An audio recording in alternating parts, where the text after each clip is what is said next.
What if an asteroid hit Earth, but didn't kill everyone? The asteroid doesn't end the world, and that's exactly why it changes everything. It appears first as a calculation, a line of numbers on a screen, a margin of error that shrinks by the hour. At first, scientists say there's a chance it will miss. Then they say the chance is small. Then they stop giving percentages at all. The asteroid is large, but not apocalyptic. Not a planet killer. Not the kind that wipes the slate clean. This one is worse, because it lets people survive. As the object races toward Earth, the world enters a strange, stretched moment in time.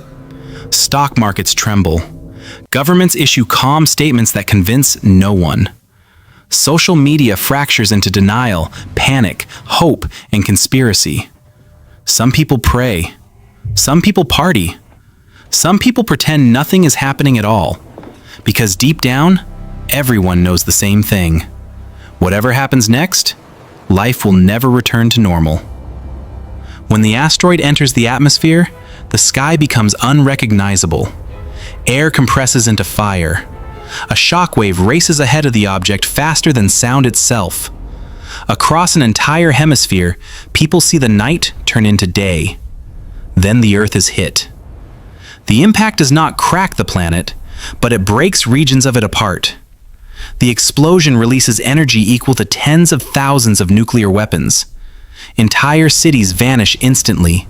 Forests ignite. Mountains fracture.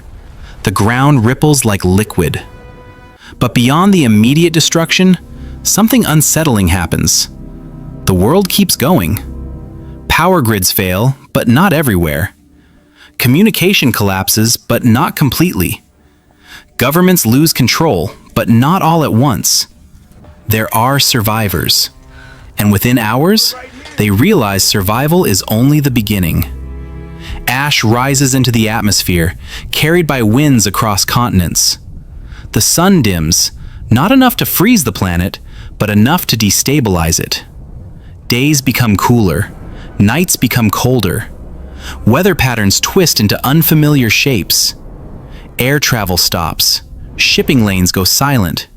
Satellites begin to fail one by one. Modern civilization, built on speed, efficiency, and global dependence, starts to unravel at its weakest points. Food becomes the first enemy. Supply chains snap. Cities that once relied on daily deliveries face empty shelves within days. Refrigeration fails. Fuel becomes precious. People begin to understand how thin the line between abundance and hunger really was. Governments ration. Some do it well, others don't. In certain regions, order holds. In others, it collapses overnight. But humanity adapts, because it always has. Communities reorganize. Parking lots become farms. Schools become shelters. Old technologies return. Paper maps, mechanical tools, local trade. The internet survives, but fractured. Some regions vanish digitally. Others become information lifelines, sharing knowledge, warnings, and hope. The sky remains wrong. Dust and aerosols linger for years, turning sunsets deep red and casting the world in permanent haze. Acid rain scars landscapes, rivers change chemistry, forests die, then regrow differently.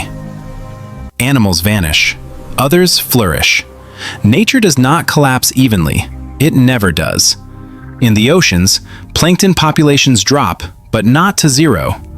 Some ecosystems fail, others reconfigure. Life squeezes through the cracks left behind. On land, migration reshapes everything. Millions move inland. Borders become less meaningful than access to water and soil. Old political systems fracture. New alliances form around survival rather than ideology. Some nations fall completely. Others harden into something unrecognizable. Technology does not disappear, but it changes direction. Luxury becomes irrelevant. Efficiency becomes everything. Energy systems decentralize. Small reactors, solar grids, wind farms guarded like treasures. Knowledge becomes currency. Engineers, doctors, and farmers become the most powerful people alive. Children are born who never see a blue sky. For them, the dim sun is normal. Limited electricity is normal. Stories of cheap flights, endless food, and glowing cities sound like mythology. History is no longer measured in decades, but in before and after. Years pass. The asteroid's crater becomes a scar visible from space, a place no one forgets, a forbidden zone. A reminder carved into the planet itself. People visit it, not out of curiosity, but reverence. Because that crater represents the moment humanity learned something it had always avoided. That civilization is not guaranteed. That intelligence does not equal control. That survival is not the same as dominance. Conflicts still happen. Scarcity still breeds violence. Humanity does not become enlightened overnight, but it becomes aware. For the first time in history, every surviving human shares the same understanding. The planet does not belong to us. The future is not promised, and extinction is not theoretical. The asteroid didn't end humanity, it humbled it. Generations later, Earth begins to stabilize. Skies slowly clear. Ecosystems settle into new balances. Civilization regrows, but differently. Slower, smaller, more cautious. The old world is never rebuilt, and no one tries to, because everyone remembers what happened when the sky fell. If an asteroid hit Earth and didn't kill everyone, the survivors wouldn't rebuild what was lost. They would build something shaped by memory, by restraint, by the knowledge that survival was never guaranteed. And every night, when the stars come out, humanity would look up and remember that the universe does not negotiate. It only reminds. And sometimes, it leaves just enough of us alive to understand the warning.